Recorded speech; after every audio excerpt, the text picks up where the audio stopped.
Bienvenidos todos al año bíblico.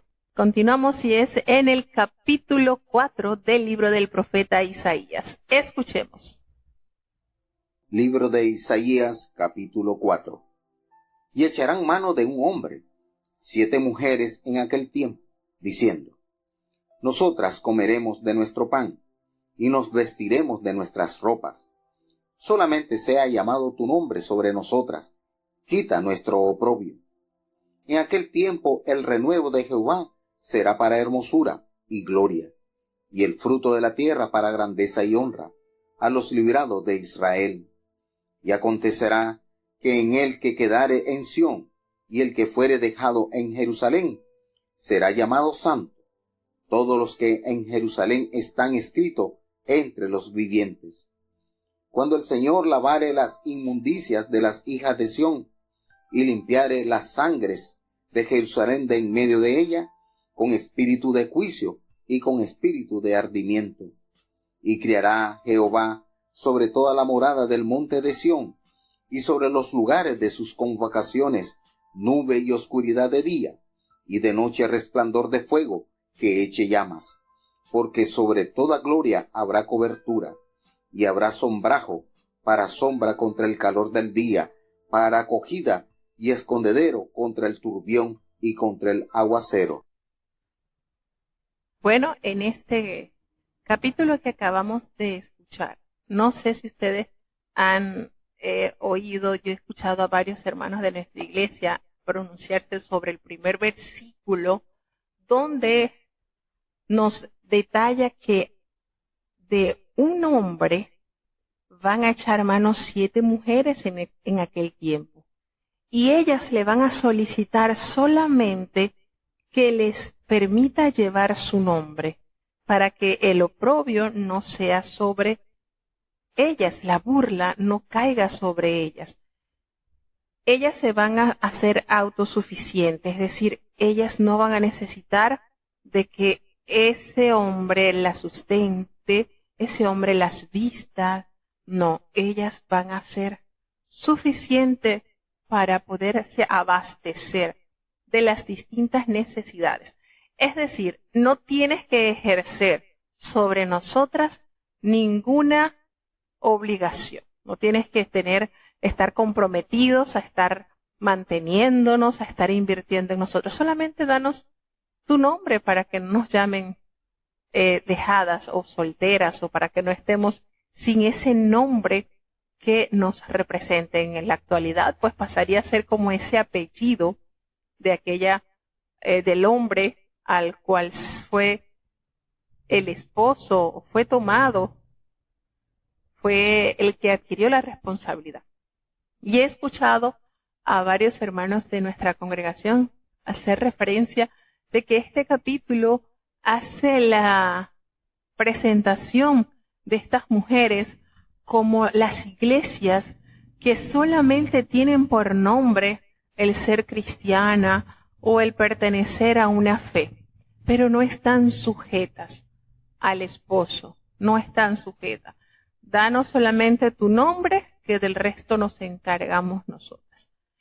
Eso es lo que he escuchado, no sé qué tan cierto sea, pero de cierta manera tiene bastante aceptación, es lo que se ha escuchado en las plataformas, en los púlpitos de nuestras iglesias, que estas mujeres representan esas iglesias que solamente tienen el nombre, pero no viven de acuerdo a la voluntad del esposo. Son totalmente independientes, son totalmente autosuficientes.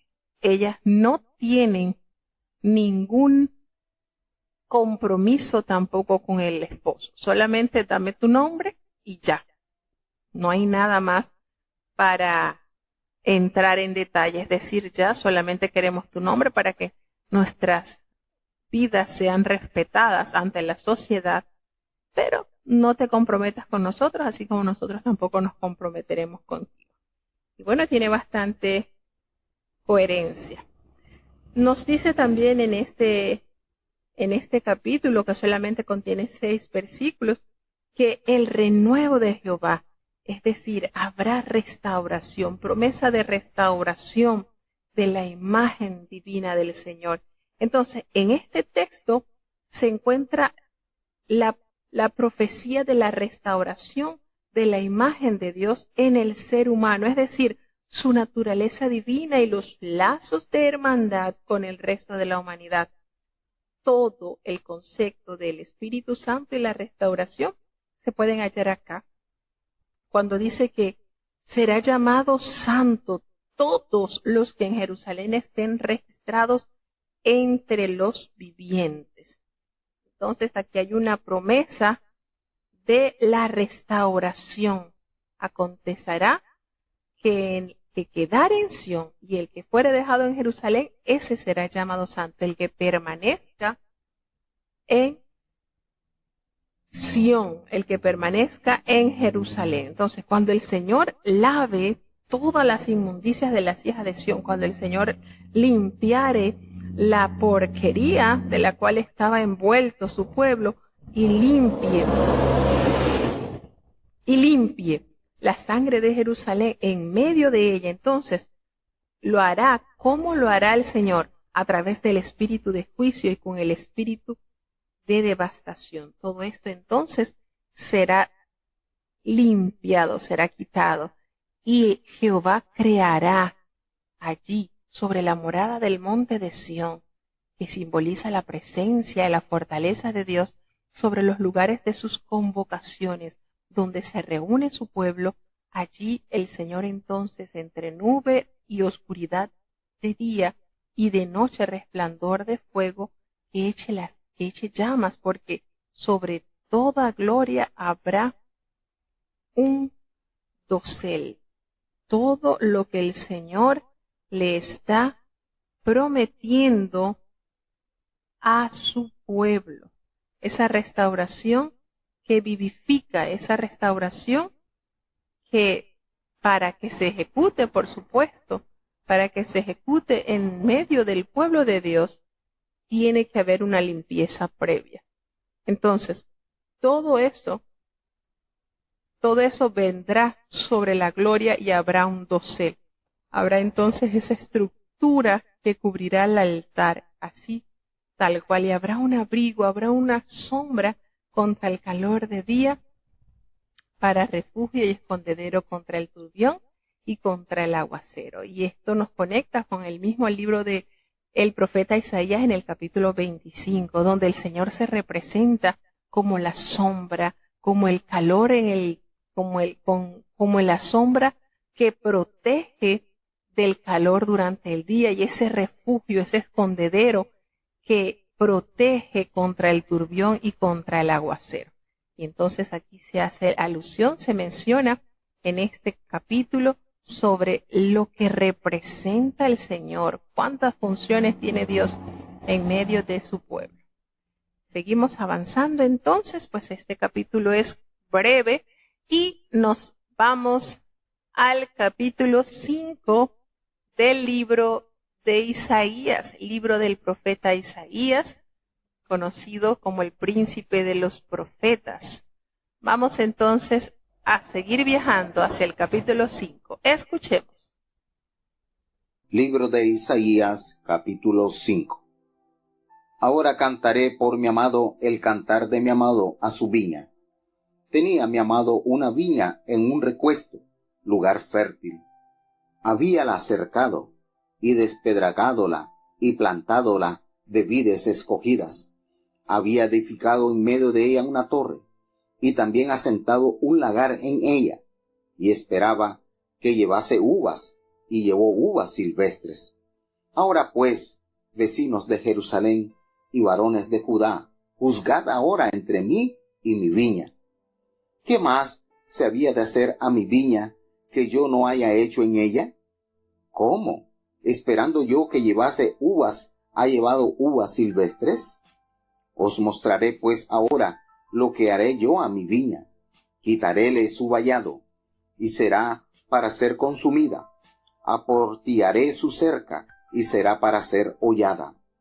Haré que quede desierta, no será podada ni cavada.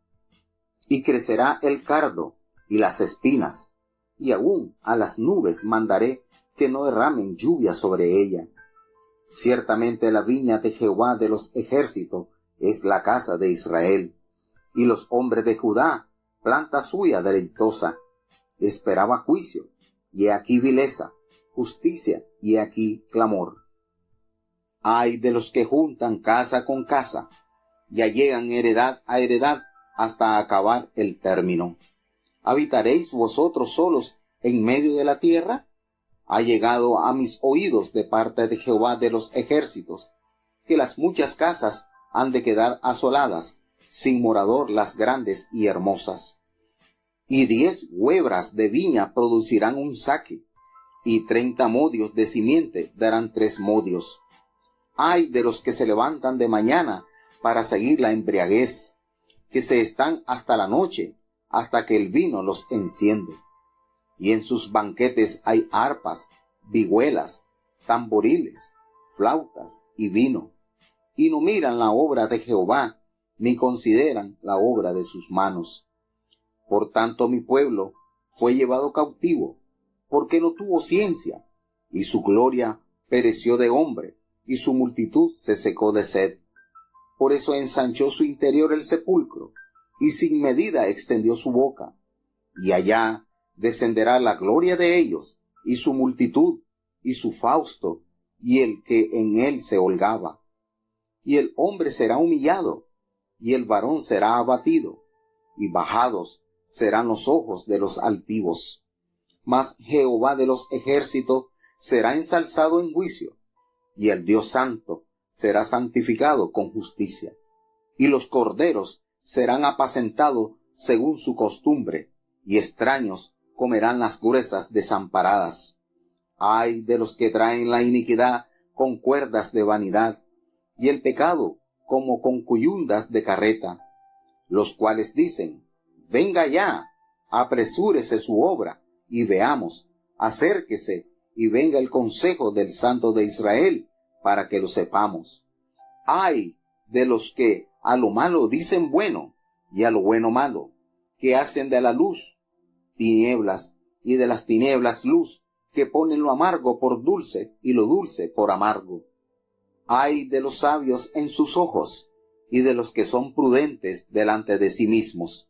Ay de los que son valientes para beber vino, y hombres fuertes para mezclar bebida. Los que dan por justo al impío, por cohechos, y al justo quitan su justicia. Por tanto, como la lengua del fuego consume las aristas, y la llama devora la paja, así será su raíz como pudrimiento, y su flor se desvanecerá como polvo, porque desecharon la ley de Jehová de los ejércitos, y abominaron la palabra del Santo de Israel. Por esta causa se encendió el furor de Jehová contra su pueblo, y extendió contra él su mano e hirióle, y se estremecieron los montes, y sus cadáveres fueron arrojados en medio de las calles. Con todo esto no ha cesado su furor, antes está su mano todavía extendida, y alzará pendón a gentes de lejos, y silbará al que está en el cabo de la tierra, y he aquí que vendrá pronto y velozmente.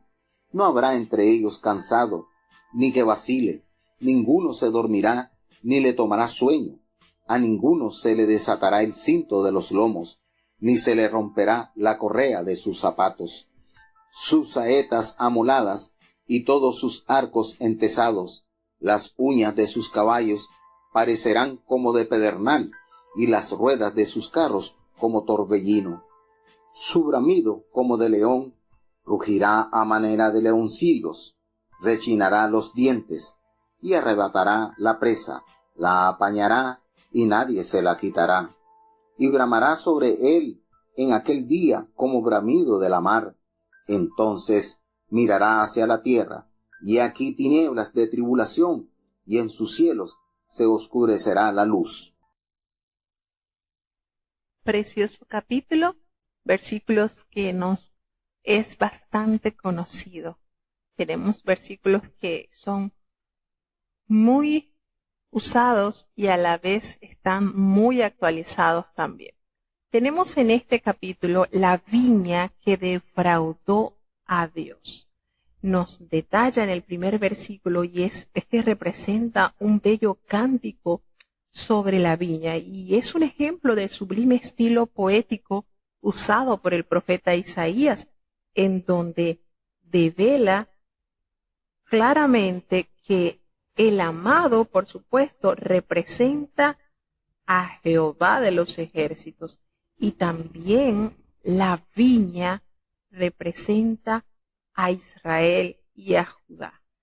Y al leer este capítulo vino a mi memoria un joven de nuestra iglesia en Venezuela que llegó a temprana edad, llegó al grado de maestro evangelista y después tuvo que volver, se apartó de la fe y cuando Dios le da la oportunidad de regresar al poco tiempo, en realidad fue al poco tiempo, y Dios lo restaura con el poder de su unción. Y parte de su mensaje le habla de eso, porque bueno, él fue un niño nacido en la iglesia, jovencito, con un lindo testimonio, se casó con una buena jovencita de la iglesia, niños sanos, y de verdad tuvo tiene un temperamento muy lindo. Y parte de su mensaje le decía así, que por qué si él le había dado todo, le dio uva silvestre. Y es precisamente el mensaje que él recibió cuando fue restaurado, está enfocado en esto que el Señor le anuncia a su pueblo, porque nos detalla la palabra de Dios cuánto amor, cuánta inversión había dado Dios a su pueblo. Y bueno, en ese caso, en este jovencito que había producido frutos como que si nada le hubiesen hecho. Es decir, si Dios ha puesto tanto en ti, te ha lavado, te ha limpiado, te ha santificado, te ha preparado, Él espera de ti esos frutos diferentes, que sean hermosos. Él espera de nosotros un fruto de sumo valor, diferente al resto del fruto que se halla en el monte, por el camino, por las carreteras. Y entonces el Señor le amonesta a su pueblo, diciéndole eso. Si yo lo había cercado, la había despedregado, le había sacado cuanta piedra y le había plantado, había tomado semillas selectas, uvas escogidas, y le había edificado en medio de ella una torre, en medio de ella esa torre que permite observar, que permite vigilar cuidadosamente el siembro de la vid. Y nosotros podríamos argumentar, bueno, esa torre fue esa voz profética que siempre estuvo anunciando al pueblo de Dios el peligro del extravío de su fe, el peligro de no obedecer a su amado. Y el Señor le detalla que aparte también había hecho un lagar, ese lugar donde una vez que se cosechaba el fruto de la vid, se preparaba el más exquisito vino como resultado de la extraordinaria cosecha que se haya dado. Y el Señor, al haber invertido tanto en su pueblo, el haberle dado en abundancia, esperaba de él los mejores racimos de uvas, uvas selectas, uvas especiales. Sin embargo, lejos de haber cosechado una abundancia fruta y excelente fruta, no fue así. No tuvo uvas escogidas. Dios esperaba que, llevándole al contexto del pueblo, Dios esperaba que Israel y Judá fuesen un pueblo obediente, fuesen un pueblo santo, pues fuesen ese pueblo singular al cual fue invitado, que estuviese dispuesto a brillar en medio de esos países paganos que testificara de la grandeza de su Dios. Y lejos de haber dado esos frutos que el Señor esperaba en su pueblo, no fue así. Sencillamente uva silvestre, como que si Israel, como que si Jerusalén no hubiese recibido ningún tipo de abono, no hubiese sido podada, no hubiese sido preparada y sembrada en una tierra fértil. Dio un fruto como que si nunca hubiese pasado sobre ella las manos del hacedor de maravillas. Entonces, esa fruta silvestre, lo que produjo el pueblo de Dios fueron frutos de engaño, frutos de injusticia, de idolatría, en lugar de dar el testimonio a las naciones vecinas, en dar el testimonio de la grandeza de su Dios. Y todo eso lo dieron ellos a pesar del inmenso amor con que Dios los amó y de las bendiciones en abundancias que Dios los colmó. Y es triste, y esto lo estamos leyendo como una censura, como una manera de que el pueblo de Israel, de que el pueblo de Dios entendiera dónde estaba su falta. Y podemos, por supuesto, aludir esto a la actualidad en cuanto al ser humano. ¿Cuántas veces Dios ha oído el clamor de aquellos que han pedido un milagro en distintas situaciones? Han pedido un milagro de sanidad y Dios se lo ha concedido. Han pedido el milagro de la unción, porque el ser ungido de Dios, hermano, eso es un milagro. Eso es un acto de amor de Dios, eso es algo sobrenatural. Y Dios le ha preparado a ese creyente, le ha dado la oportunidad de que sea una vid genuina, que produzca frutos. Pero no ha sido así.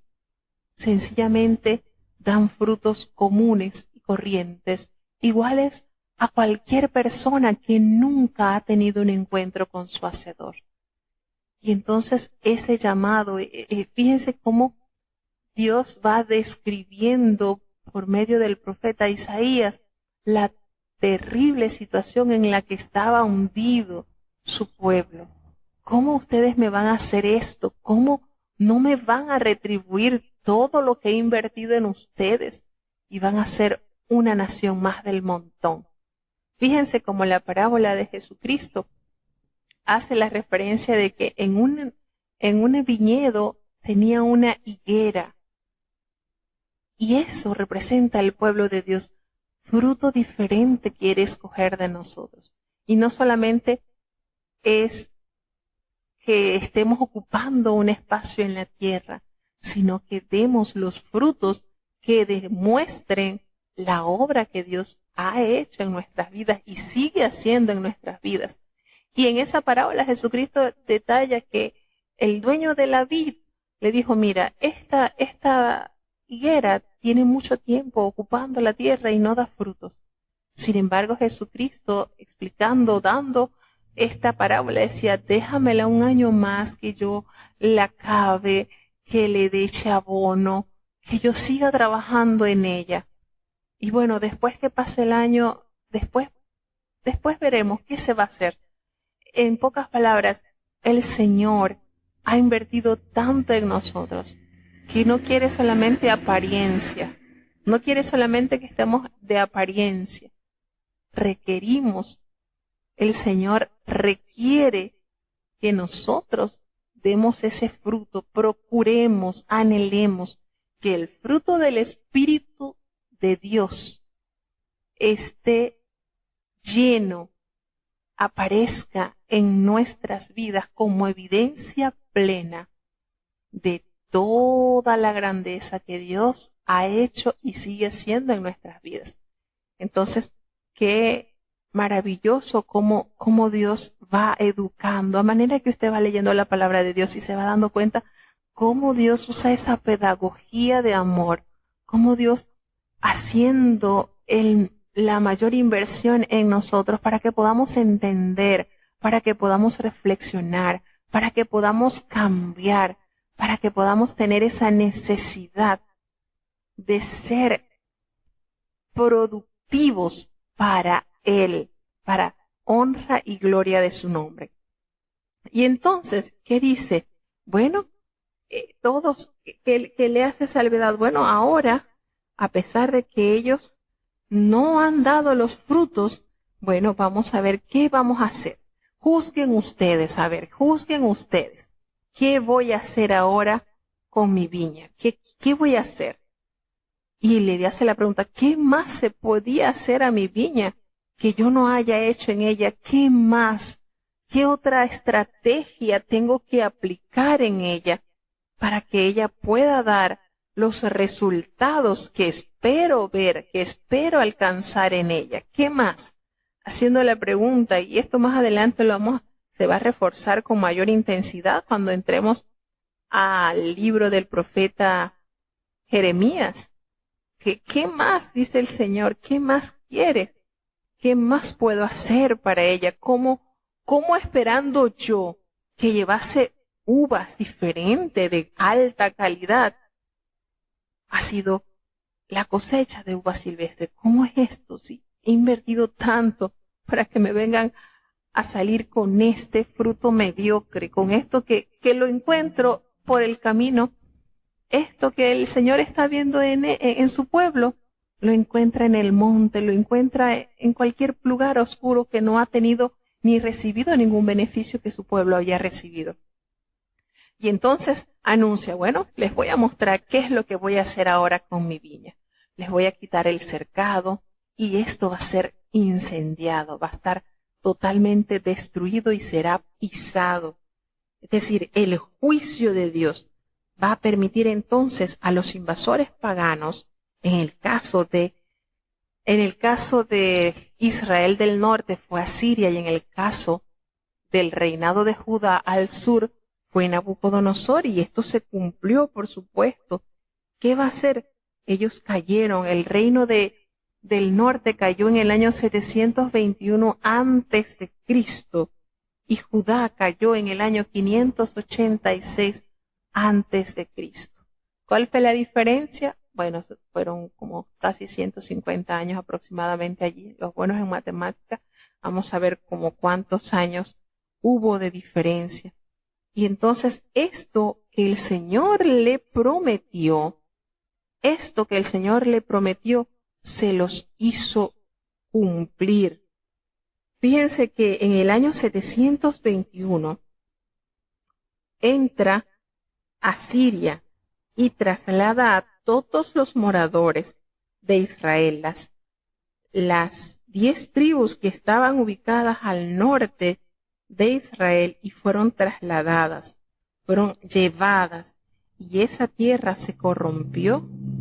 Entonces, 135 años después, ya sacamos la cuenta, cae en manos de Nabucodonosor, y esa viña que persistió en dar fruto silvestre, efectivamente, su cerca quedó en el piso, los muros de Jerusalén quedaron totalmente destruidos, el templo majestuoso edificado en el reinado de Salomón quedó totalmente destruido, y todo quedó consumido por el fuego, tal cual lo anunció el Señor por boca de sus profetas.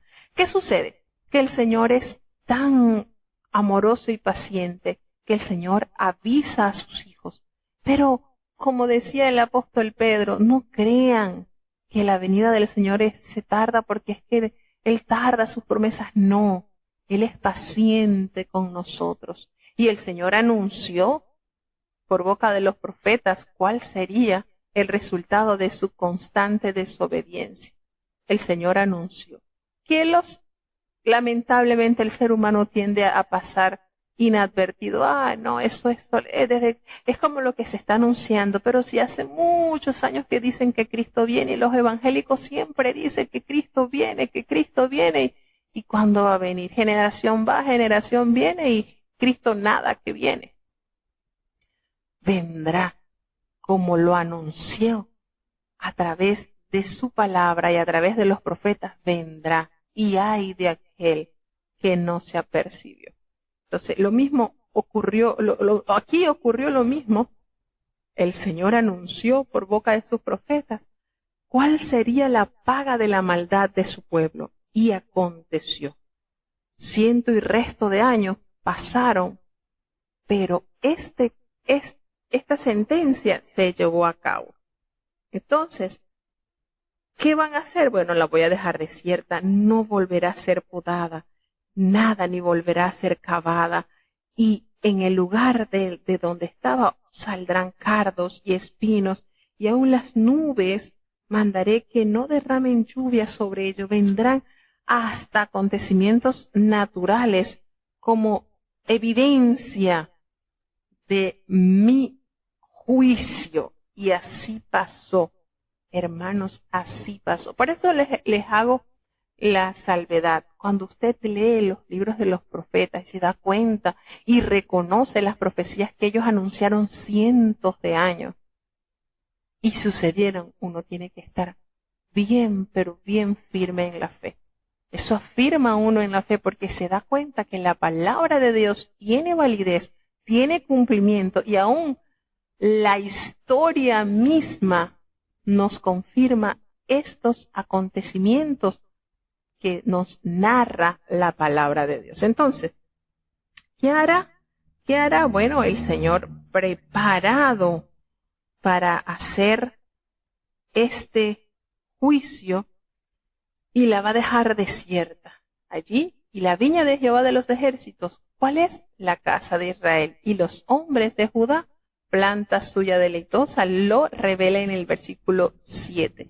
Esperaba juicio. Eso esperaba Dios de su pueblo, pero cosechó vileza. Esperaba justicia, y lo que hay es clamor de desesperación por la maldad que envolvió a su pueblo. Y le hace la referencia, pobrecito, y comienzan aquí los ayes, que si nosotros entendiéramos qué representan esos ayes, estuviéramos un poquito más derechito. Ay de los que juntan casa con casa, ya llegan heredad a heredad hasta acabar el término. Se creen que están haciendo grandeza. Entonces, en estos versículos nosotros vemos esa interjección de ay que representa lamentos. Y ustedes saben cuando el Señor dice ay, bueno, pues hay que, como dice, hay que ceñirse los lomos, porque lo que viene es tremendo. Ay, se pronuncia en este capítulo 6 veces con un tono fúnebre en relación con Israel y Judá.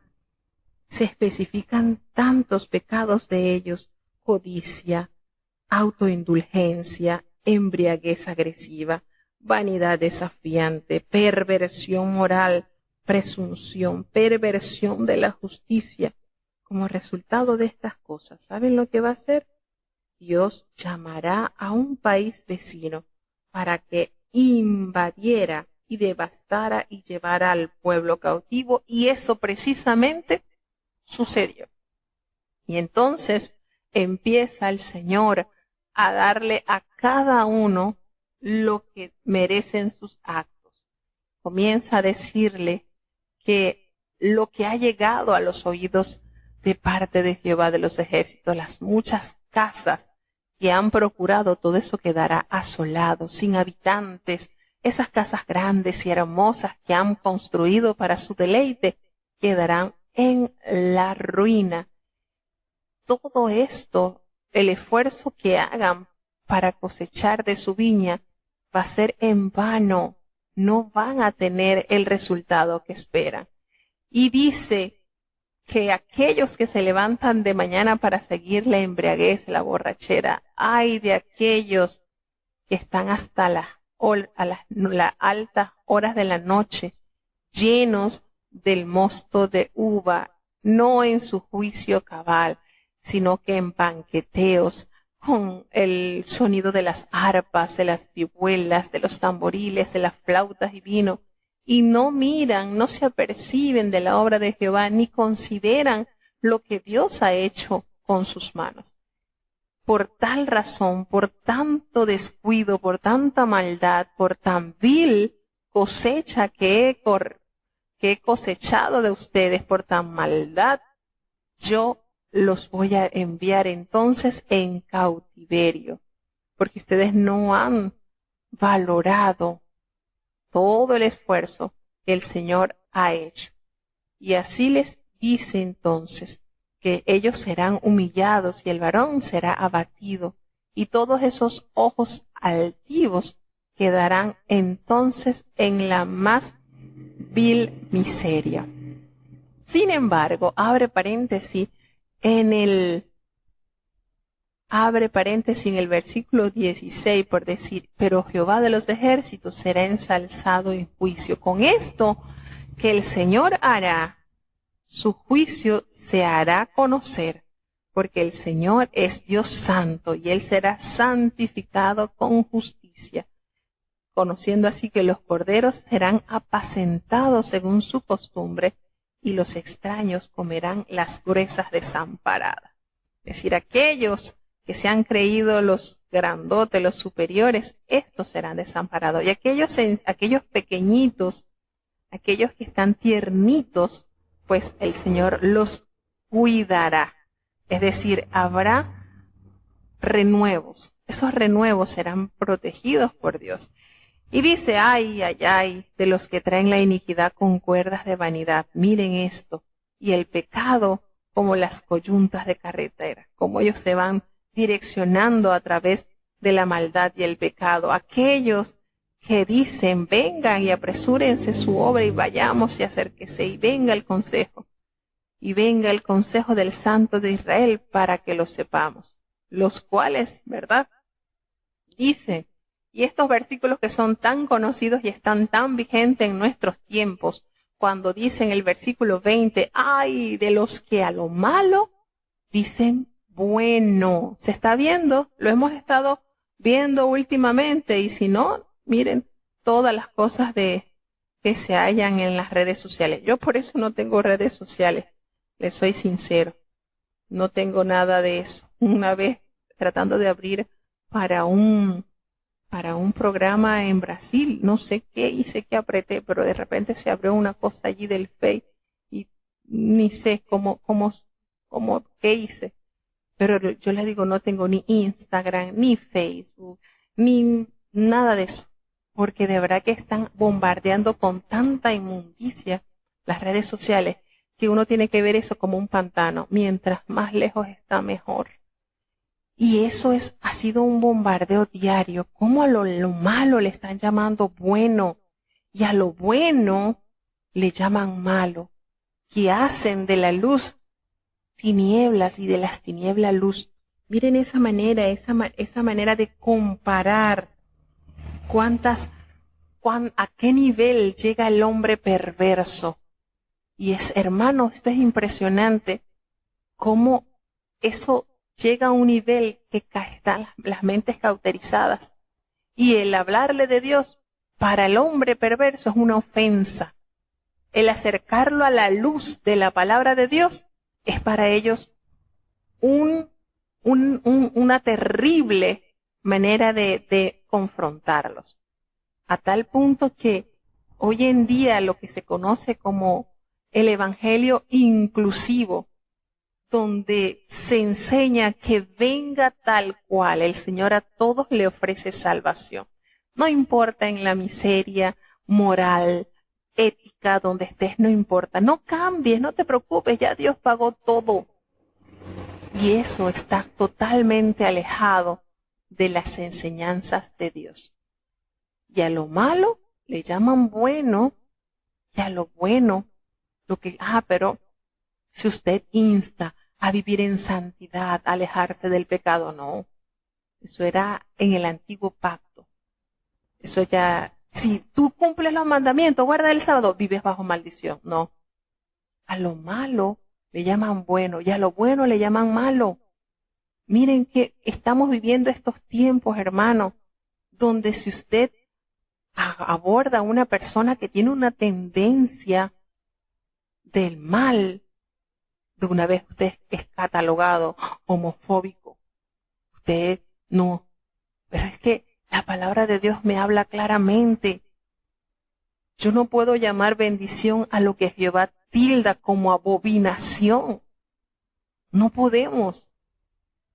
Y fíjense que parte cómo Dios habla a su pueblo, y eso es para que nosotros nos deleitemos en su presencia y para que meditemos en su grandeza.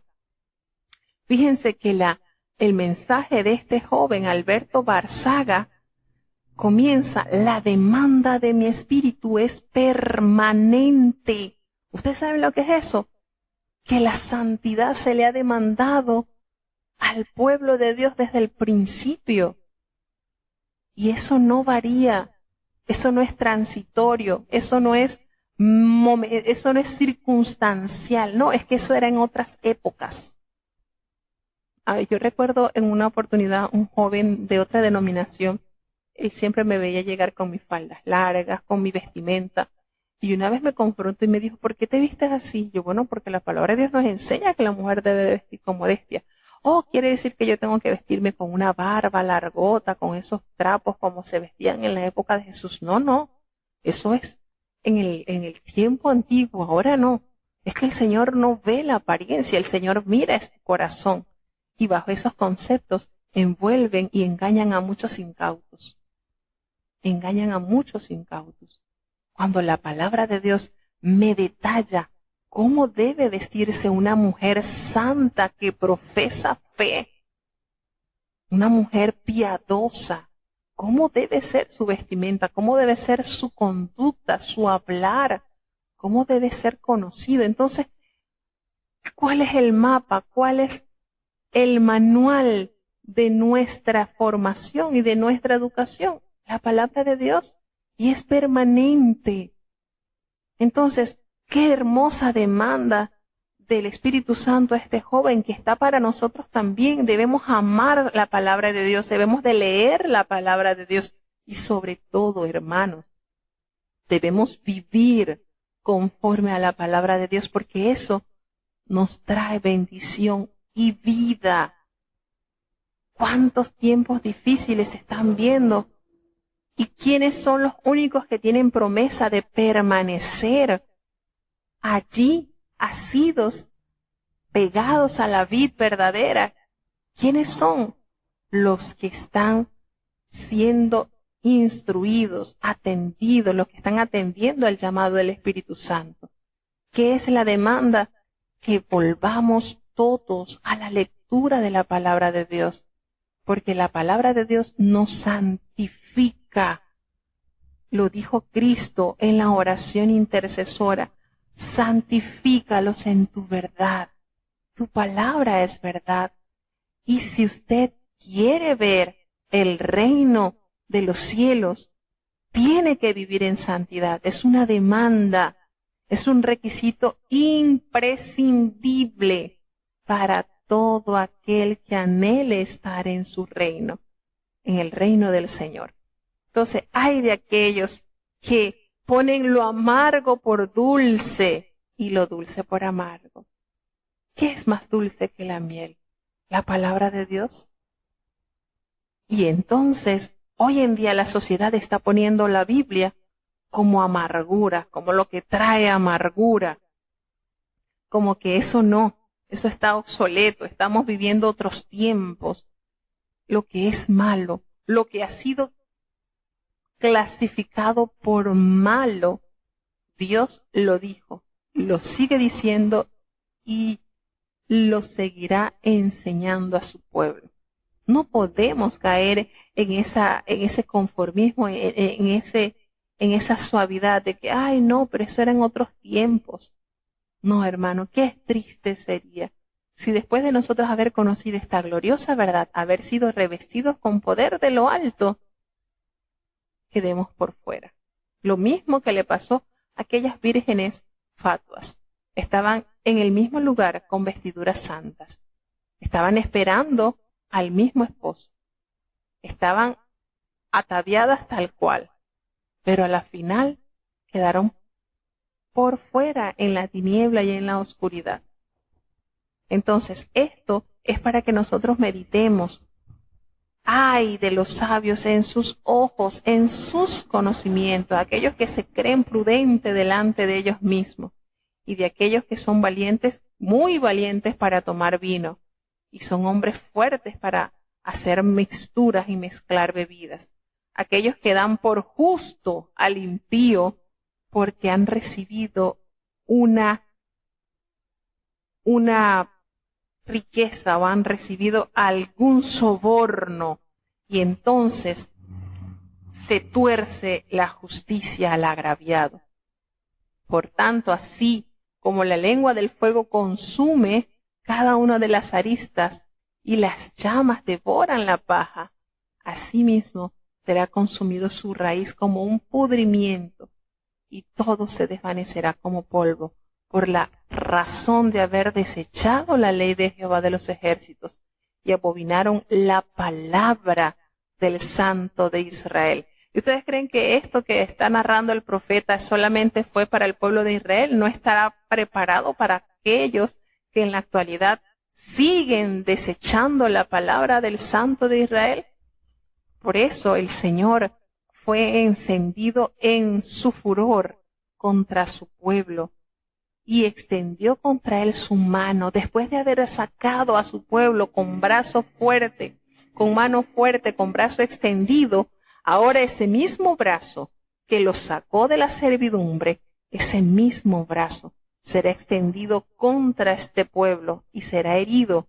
¿Saben por qué? Por haber ellos menospreciado la ley de Jehová, no haberse deleitado en su presencia, no haber ellos vivido conforme a la grandeza de su Dios. Cuánto amor demostrado el Señor para con su pueblo. Sin embargo, les da entonces la sentencia por boca del profeta Isaías, diciéndole que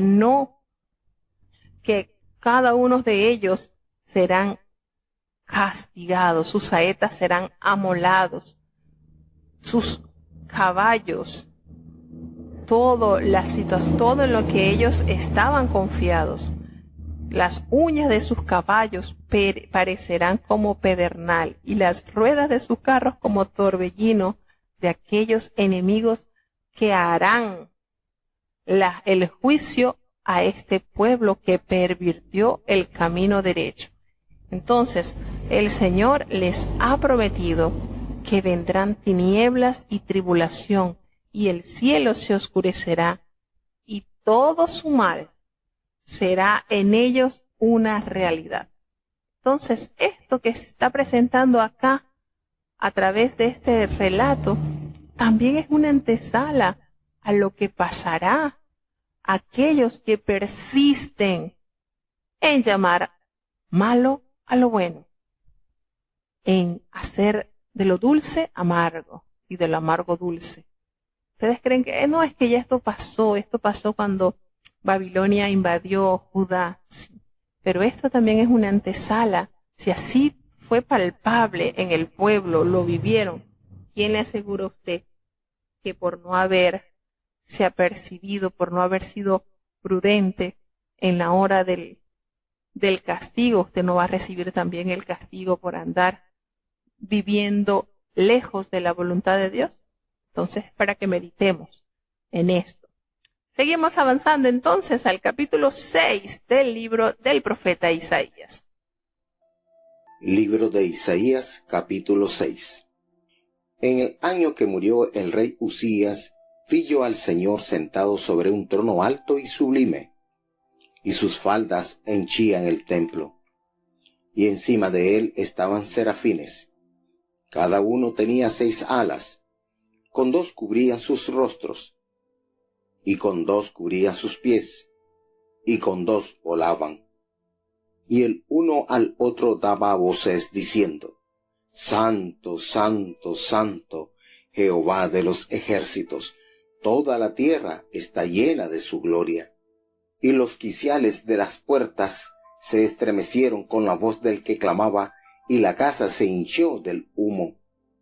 Entonces dije: ay de mí, que soy muerto, que siendo hombre inmundo de labios, y habitando en medio de pueblo que tiene labios inmundos, han visto mis ojos al Rey, Jehová de los ejércitos.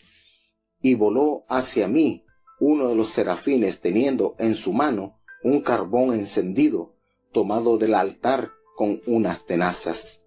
Y tocando con él sobre mi boca, dijo: He aquí que esto toco tus labios, y es quitada tu culpa, y limpio tu pecado. Después oí la voz del Señor que decía: ¿A quién enviaré? ¿Y quién nos irá? Entonces respondí yo: Heme aquí, envíame a mí. Y dijo: Anda, y di a este pueblo: oíd bien, y no entendáis; ved por cierto, mas no comprendáis. Engruesa el corazón de este pueblo, y agrava sus oídos, y ciega sus ojos, porque no vea con sus ojos, ni oiga con sus oídos, ni su corazón entienda, ni se convierta, y haya para él sanidad. Y yo dije: ¿Hasta cuándo, Señor?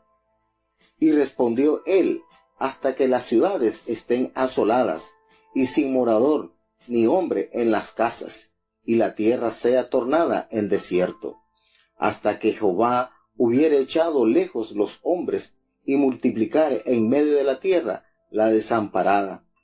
Pues aún quedará en ella una 10ª parte, y volverá, bien que habrá sido asolada, como el olmo y como el alcornoque, de los cuales en su tala queda el tronco, así será el tronco de ella la simiente santa. Tenemos en el capítulo 6 la preciosa y majestuosa visión que vio el profeta. Y hace aquí entonces este detalle del día que fue Isaías llamado a ser profeta. Recuerden esto no fue que él lo vio en vivo y en directo, no. Esto es una hermosa y majestuosa visión. Nos detalla en este capítulo precisamente en el año en que muere el rey Usías, la fecha pues en que usualmente se le da a la muerte del rey Usías data en el año 740 antes de Cristo. Recordemos que la historia del rey Usías está ubicada en el libro de Reyes y de Crónicas, Segunda de Reyes y Segunda de Crónicas, y vio allí miren esto, vi yo al Señor sentado sobre un trono alto y sublime, y sus faldas henchían el templo. Al Señor sentado. Juan, el teólogo, afirma que ningún ser humano ha visto a Dios jamás, nadie. Lo que nos dice el Evangelio de San Juan en el capítulo 1, versículo 18, nos dice que a Dios nadie le vio jamás, nadie. El unigénito Hijo que está en el seno del Padre, Él es el que le ha dado a conocer al Padre. Entonces, nos dice en esta escritura santa, Isaías vio la gloria de Cristo y Jehová, así como lo vio Moisés. La palabra usada aquí para designar al Señor es Adonai. ¿Saben lo que significa Adonai? Supremo, Señor y Maestro. Eso es lo que significa la palabra Adonai. Se manifiesta entonces que encima de Isaías y encima de él estaban serafines. Encima de Jehová de los ejércitos se hallaban serafines, y cada uno de estos seres angelicales poseen 6 alas, las cuales las usan para cubrir su rostro como señal de respeto ante la gloria de Dios. Con 2 cubrían sus pies como señal de modestia, y con las otras 2 volaban, obedeciendo al instante. Con esto, ellos manifestaban y adoraban la presencia de Dios, a tal punto que cada uno de estos serafines decía en voz: Santo, santo, santo. Y este clamor también se escucha en el libro del Apocalipsis. También se hace mención en el capítulo 4 del libro de Apocalipsis, versículo 8, nos lleva en conexión a esta expresión sublime que detalla la naturaleza del Señor. Los 4 seres vivientes tenían cada uno 6 alas y alrededor y por dentro estaban llenos de ojos y no cesaban día y noche decir: Santo, santo, santo es el Señor Dios Todopoderoso, el que era, el que es y el que ha de venir. Este es Apocalipsis 4:8. Tenemos entonces cómo estos seres angelicales denotan, detallan, exaltan la majestad de Dios, la exclamación de alabanza debido a la revelación de la naturaleza divina de Dios. Esta palabra de santo significa separado, irreprochable. Sin embargo, Dios es accesible porque ha tomado la iniciativa y se ha provisto de un mediador. ¿Quién es ese mediador? Sabemos quién es, el único mediador entre Dios y los hombres. Jehová de los ejércitos, que aparece acá, dice: Santo, santo, santo, Jehová de los ejércitos. Hace entonces la salvedad de la omnipresencia del Señor. Toda la tierra está llena de su gloria. No hay rincón donde el Señor no sepa, no atienda, no escuche, no vea, no esté al tanto.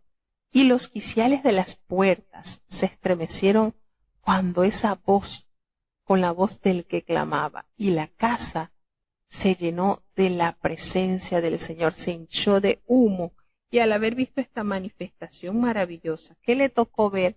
¿Qué le tocó expresar al profeta Isaías? Sencillamente entendió que ya su hora había llegado, no iba a poder resistir esta majestad. Cuando reconoce su condición, reconoció su condición al decirle: yo soy muerto, ay de mí, porque soy un hombre inmundo de labios y estoy viviendo en medio de un pueblo que también tiene labios inmundos. Y yo he visto al Rey Jehová de los ejércitos. ¿Cómo yo?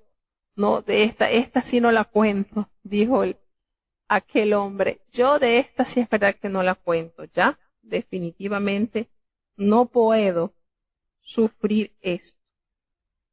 Entonces, esto que está acá, esta condición, esta manera de él anunciar bajo qué condición vivía: soy de labios inmundos, yo no, y habito lo que soy y en donde estoy, definitivamente no aplico para poder resistir a esta majestad. Y el Señor, pues entonces, a través de aquel proceso de purificación,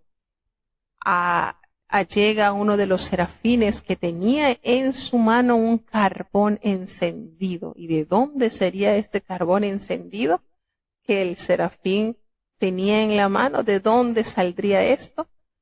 Fue tomado del altar con unas tenazas, precisamente.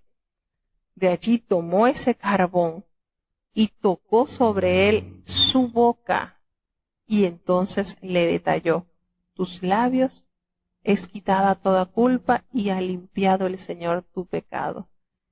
De esta manera,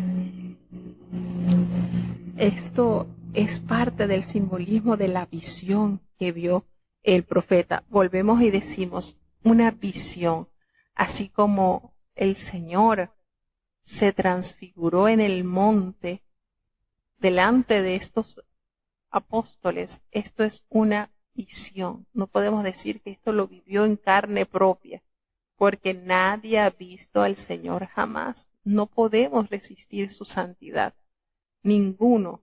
No podemos resistir su deidad. Entonces, como parte de esta visión, Isaías no fue físicamente tocado, es quitada, un pecador en la presencia del Santo Dios queda anonadado, pero el Señor toma la iniciativa ofreciéndole el perdón y la limpieza porque Isaías estaba totalmente contrito, estaba totalmente humillado. Y después de haber recibido ese carbón en sus labios y después de haber recibido esa promesa del perdón, entonces se escucha la voz del Señor que hacía una pregunta: ¿a quién enviaré? ¿Y quién nos irá?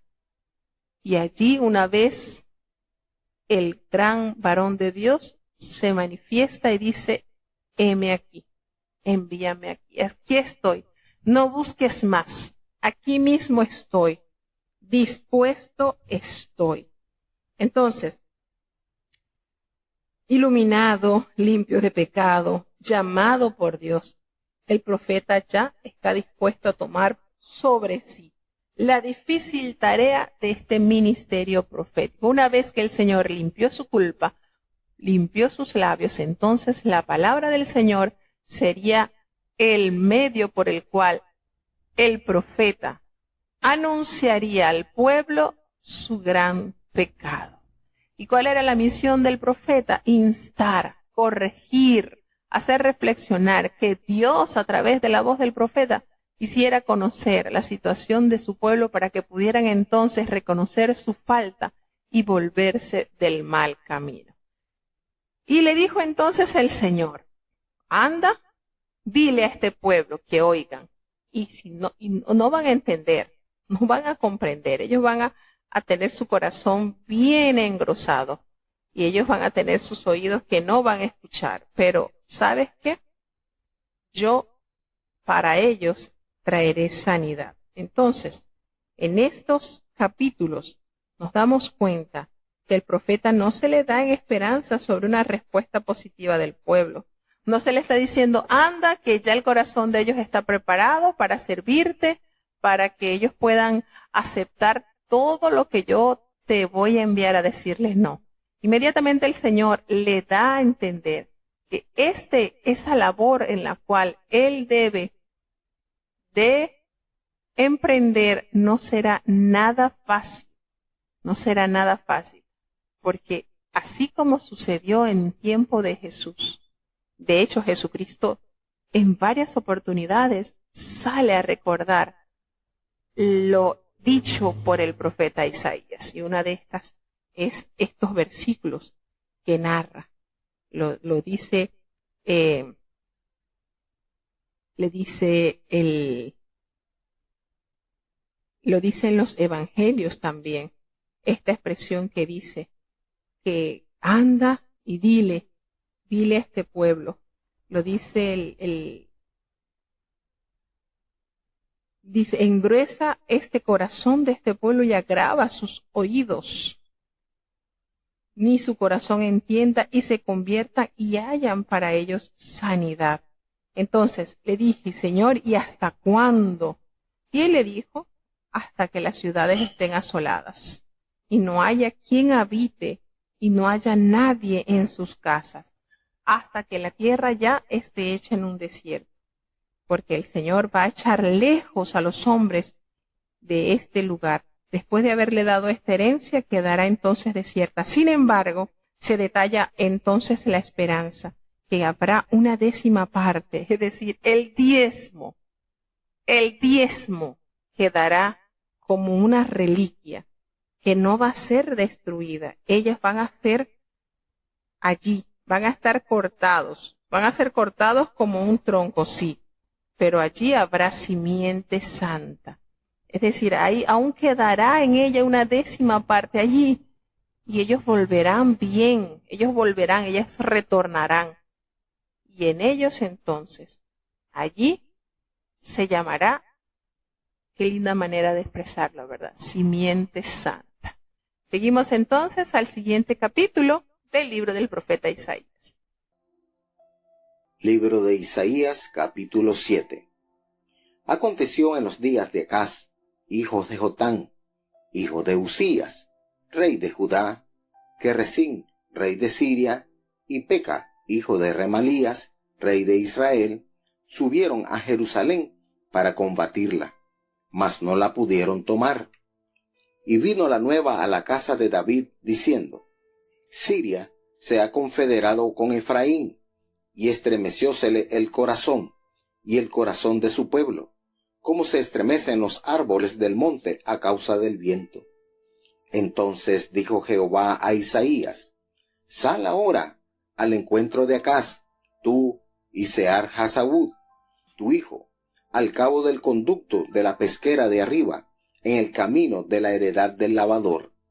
Y dile: guarda y repósate, no temas, ni se enternezca tu corazón a causa de estos dos cabos de tizón que humean, por el furor de la ira de Resín, y del Ciro, y del hijo de Remalías, por haber acordado maligno consejo contra ti el Ciro, con Efraín y con el hijo de Remalías, diciendo: vamos contra Judá, y la despertaremos, y la partiremos entre nosotros, y pondremos en medio de ella por rey al hijo de Tabeel. El Señor Jehová dice así: no subsistirá ni será, porque la cabeza de Siria es Damasco, y la cabeza de Damasco Resín. Y dentro de 65 años Efraín será quebrantado hasta dejar de ser pueblo. Entre tanto, la cabeza de Efraín es Samaria, y la cabeza de Samaria el hijo de Remalías. Si vosotros no creyereis, de cierto no permaneceréis. Y habló más Jehová a Acaz diciendo: pide para ti señal de Jehová tu Dios, demandándola en lo profundo, o arriba en lo alto. Y respondió Acaz: no pediré, y no tentaré a Jehová. Dijo entonces Isaías: oíd ahora, casa de David, ¿os es poco el ser molestos a los hombres, sino que también lo seáis a mi Dios? Por tanto, el mismo Señor os dará señal. He aquí que la Virgen concebirá, y parirá hijo, y llamará su nombre Emmanuel. Comerá mantega y miel, para que sepa desechar lo malo, y escoger lo bueno. Porque antes que el niño sepa desechar lo malo, y escoger lo bueno, la tierra que tú aborreces será dejada de sus dos reyes. Jehová hará venir sobre ti, y sobre tu pueblo, y sobre la casa de tu padre, días cuales nunca vinieron desde el día que Efraín se apartó de Judá, es a saber, al rey de Asiria. Y acontecerá que aquel día silbará Jehová a la mosca que está en el fin de los ríos de Egipto, y a la abeja que está en la tierra de Asiria. Y vendrán y se asentarán todos en los valles desiertos, y en las cavernas de las piedras, y en todos los zarzales, y en todas las matas. En aquel día raerá el Señor con navaja alquilada, con los que habitan de la otra parte del río, a saber, con el rey de Asiria, cabeza y pelo de los pies, y aun la barba también quitará. Y acontecerá en aquel tiempo que críe un hombre una vaca y dos ovejas, y será que a causa de la abundancia de leche que darán, comerán manteca, cierto, manteca y miel comerá el que quedare en medio de la tierra. Acontecerá también en aquel tiempo que el lugar donde había 1000 vides que valían 1000 siclos de plata será para los espinos y cardos. Con saetas y arco irán allá, porque toda la tierra será espinos y cardos. Y a todos los montes que se cavaban con azada, no llegará allá el temor de los espinos y de los cardos, mas serán para pastos de bueyes y para ser hollados de los ganados. Bueno, comienza una larga labor por el profeta Isaías, y le es enviado entonces nada más y nada menos a este rey que no fue un rey bueno. Cabe destacar que este rey fue un rey malo. Acaz fue un rey malo. Isaías es enviado al rey Acaz. Y entonces en esos días sucede que se despierta esa amenaza del rey Siria. Y acontece entonces que este hombre, como hemos dicho, Acaz era malo, era idólatra, era nieto del rey Usías. Y Rezín y Peca formaron una coalición para hacerle la guerra a Judá. Y ellos querían que Judá se sumara para atacar a Siria, porque precisamente Asiria estaba haciendo grande estrago. Era un imperio bastante fuerte. Recordemos que la capital de Asiria era Nínive. Y estos hombres fuertes fueron esa herramienta o ese medio por el cual Dios trajo el juicio a Israel por haber sido totalmente idólatra, por haber pecado deliberadamente contra su Dios. Y aquí entonces vienen estas potencias para amedrentar, para hacer subyugar al pueblo de Dios. Pero qué importante el tener la presencia de aquel profeta que, dirigido por el Espíritu de Dios, entonces entra en acción. Le dice entonces, le hace el llamado a la casa de David, la corte real. La culpa, por culpa de Acaz, quien ocupaba el trono de David para esa época, Acaz no tenía fe en Jehová. Los corazones de toda la corte, de toda la gente de allí estaba estremecida, como los árboles se estremecen a consecuencia del fuerte viento. Y por supuesto aquí estaban soplando vientos de guerra, vientos de destrucción, vientos que se acercaban, y todo eso puso temor en medio de este pueblo. ¿Y qué sucedió? Triste y lamentablemente, cuando Dios envía a Isaías, al profeta, y a asegurarle al rey Acaz que que sería Dios quien protegería a Judá, y al trono de David su padre contra aquellos invasores, que no tuvieran miedo, que había un pequeño remanente que iba a regresar. Entonces fue aquel hombre incrédulo totalmente. Detalla también las maneras en que eran los reyes de Asiria, que parecían como dos tizones. Morirían pronto también, pues en esta época también Peca fue asesinado en el año 732. Peca fue rey de la parte del norte de Israel. Y tenemos entonces que Rezín también fue muerto ese mismo año por el rey de Asiria, quien es Tiglat-Pileser. Tenemos aquí en el hijo de Tabel, que no se hace mucha mención, no hay mucha información sobre él, solamente se dice que, bueno, tristemente estaba destinado a convertirse en un rey pelele sin mayor autoridad. Nos dice en esta señal, podemos ver que la señal que Dios le da por medio del profeta Isaías, fíjense que es a Acaz, quien el profeta le anuncia esa profecía perfecta de Jesucristo. En medio de esta turbulencia, pues en él no había confianza. No tentaré. Fíjense, es una respuesta que dio Acaz, una respuesta falsa, hipócrita. Sencillamente Acaz no confiaba en Dios. Y este fue caso de pedir la señal, no representaba tentar a Dios, ya que él mismo, el mismo Señor que estaba ofreciendo la señal. Y miren qué manera de aludir en qué punto el Señor anuncia el nacimiento por medio de una virgen de el Salvador.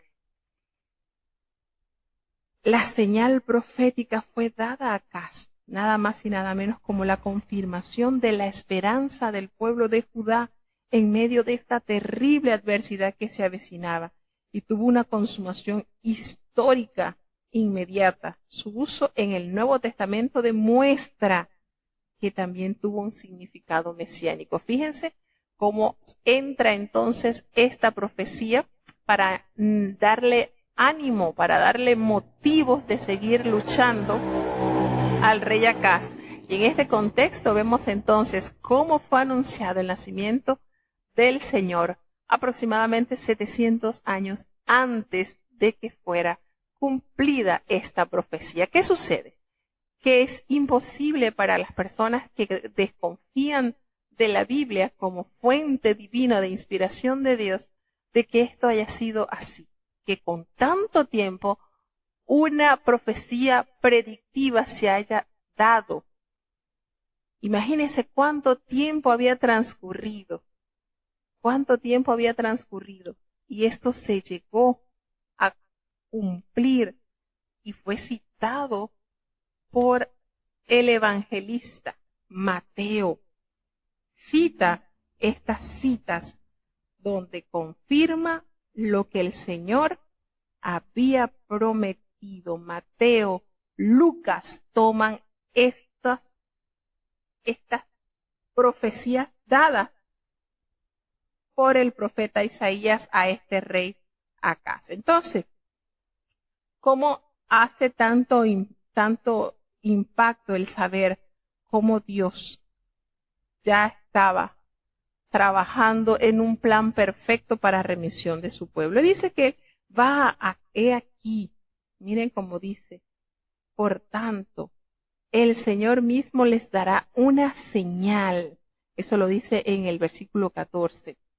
La Virgen concebirá y parirá hijo y llamará su nombre Emmanuel. La profecía del nacimiento virginal ha sido una fuente de notable controversia debido al uso de la palabra hebrea almat. ¿Qué significa esa palabra? Bueno, significa joven mujer o virgen. Isaías utilizó esa palabra haciendo una profecía en este pasaje. El Señor le estaba avisando al rey Acaz de la concepción y el nacimiento de una criatura, como se registra en el capítulo 8.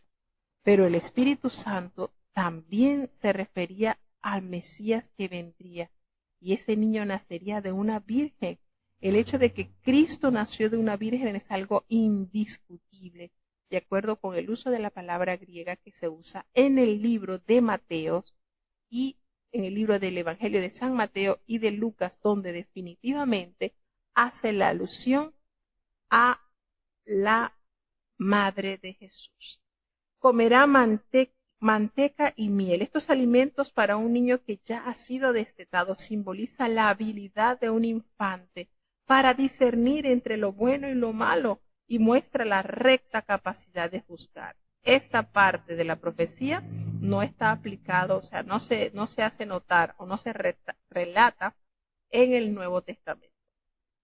Entonces, aquí se indica que este niño va a saber desechar lo bueno y lo malo. La tierra de los dos reyes sería abandonada y la presente crisis no duraría mucho. Entonces, aunque Dios le prometía a Judá que Asiria la ayudaría en la lucha contra la coalición, ésta también actuaría como un instrumento de juicio divino contra el reino. Días cuales nunca vinieron. En Judá, pues nos indica que sería el mayor desastre de la guerra. Jerusalén sufrió ataques de los reyes de Asiria en el año 714 y 701 antes de Cristo. Recordemos la invasión que se detalla y fue precisamente en el reinado de Acaz. Acaz esperaba recibir una ayuda total. En lugar de ello, ¿saben qué pasó? El Señor fue el que llamó. Aquel día silbará Jehová, llamando a los ejércitos del África y el alto Éufrates. ¿Quiénes eran? La mosca y la abeja, como se representa. Aquel día que se representa se hace referencia al juicio de Dios.